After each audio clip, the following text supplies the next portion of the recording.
በጣም ገራሚ ነው። ይሄ የምንመለከተው ዱባይ ኢንተርናሽናል ነው። በድሮን ሲመታ ያሳያል። ነገሩ እየተባባሰ እየተካረረ እየሄደ ነው። ይኸው አሁን ባቡሩ ለጥቂት ነው ያመለጠው። ባቡሩ ላይ ቢያርፍ ኖሮ የሚደርሰው የሚጠፋው የሰው ሕይወት መገመት አያዳግትም። ይሄ ነገር የተከናወነው የኢራኑ ፕሬዝዳንት መስዑድ ፔዜሽኪያን ይቅርታ ጠይቀዋል ከተባለ ከጥቂት ሰዓታት በኋላ ነው። እንግዲህ ይሄ ጦርነት ስንጀምሩት በአካባቢው የሚገኙ የገልፍ ሀገራት የዚህ ጦስ ገፈት ቀማሽ ሆነዋል። ያሳዝናል። በዚህ ሰዓት አሁን ድሮኑ ሲያልፍ ባቡሩ ሲያቋርጥ እሱ ላይ ኢላማ የተደረገ ቢሆን እሱ ላይ የወደቀ ቢሆን አካባቢው ላይ በሰው ልጆች ላይ በንጹሃን ላይ የሚደርሰው ኪሳራ ከፍተኛ ነው።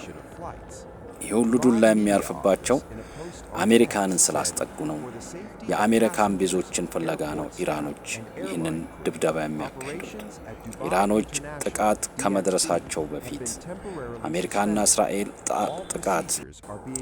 ኢራኖች ጦርነቱ ከመከፈቱ በፊት ለገልፍ ሀገራት፣ ለአካባቢው ሀገራት አስጠንቅቀው ነበረ። አሜሪካ እኛ ላይ ጥቃት የምትከፍት ከሆነ እናንተ በሰላም አትኖርም።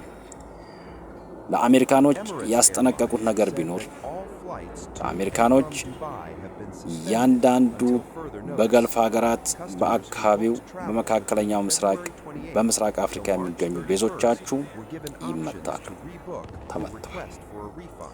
የአሜሪካ አሴቶች ይመታሉ፣ ተመተዋል። የአሜሪካ ንብረት የአሜሪካ የባህር ኃይል አባላት ይመታል ብለዋል። የባህር ኃይል አባላት ተመተዋል። ሆርሙዝ ሰርጥ ይዘጋል ብለዋል። ሆርሙዝ ሰርጥ ተዘግቷል። 20% የዓለም የነዳጅ ማስተላለፊያ ነው። ሆርሙዝ ተመቷል። የአሜሪካን ቤዝ ያለበት ቦታ በሙሉ ይመታል፣ እየተመታ ነው። ስለዚህ ባስጠነቀቀችው መሰረት የሆርሙዝ ሰርጥን ዘግታ የአሜሪካን ጥቅሞችን መታ፣ የአሜሪካን የመሳሪያ ማከማቻን መታ፣ የአየር ቤዝ፣ ባህር ኃይል፣ ምድር ጦር፣ የምድር ቤዝ ደብድባለች። እስራኤልንም በዛው ልክ መታለች። ስለዚህ ኢራን ያደረገችው በወሰዱባት እርምጃ መሰረት እርምጃ ወስዳለች። የዓለምን የኢኮኖሚ መስመር እንቅስቃሴ እንዲስተጓጎል አድርጋለች።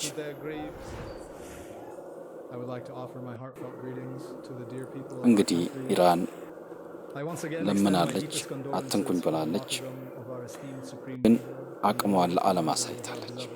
የዓለምን የኢኮኖሚ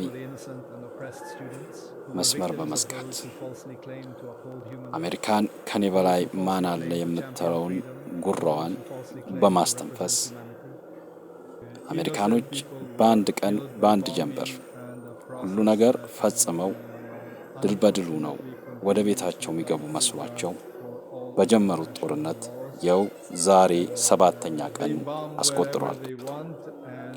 የአካባቢው ሀገራት እየታመሱ ነው። እስራኤልም እየተደበደበች ነው። የአሜሪካን ቤዞች እየተመተኑ ነው። ቀጠናዊ ትስስር ተቆራርጧል። የኢራን ደጋፊ ኃይሎች በኢራቅ፣ በየመን፣ በሊባኖስ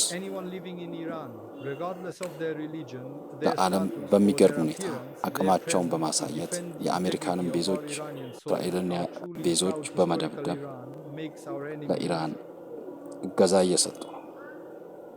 አሜሪካና እስራኤል ሰማይ ላይ የበላይ ቢኖራቸውም በምድር ግን አልሞከሩም።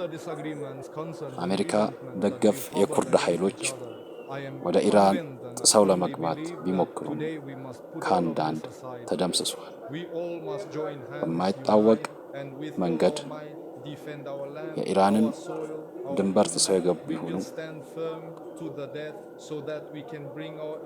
ከአየር የወረዱ ኮማንዶች ይሁኑ የባህር ኃይል አባላት የአሜሪካን ይሁኑ ወታደሮች በኢራን ቁጥጥር ውስጥ ገብተዋል። ይሄ እንዴት እንደሆነ እስካሁን ግልጽ አልሆነም ለዓለም። ብቻ የአሜሪካን ወታደሮች በኢራን ቁጥጥር ውስጥ ገብተዋል። ያም ሆነ ይህ የዓለም ኢኮኖሚ እየተሽመደመደ ነው። የአሜሪካን ኢኮኖሚ እየተሽመደመደ ጦርነቱ ቀጥሏል። አሁን ለሳምንታት ተጨማሪ ሳምንታት ጦርነቱ ቢቀጥል የመካከለኛው ምስራቅ ሀገራት አረብ ሀገራት እስራኤልን ጨምሮ ኢኮኖሚ ቀውስ ውስጥ ይገባል። ይሄ እንቅስቃሴ መካከለኛው ምስራቅ ብቻ ሳይሆን አፍሪካ ቀንድን አሜሪካን፣ አውሮፓን ጨምሮ ሁሉም በኢኮኖሚ ማዕቀቡ በኢኮኖሚ ድቀት ውስጥ የሚገቡ በተለይ ደሃ ሀገራት በጣም ችግር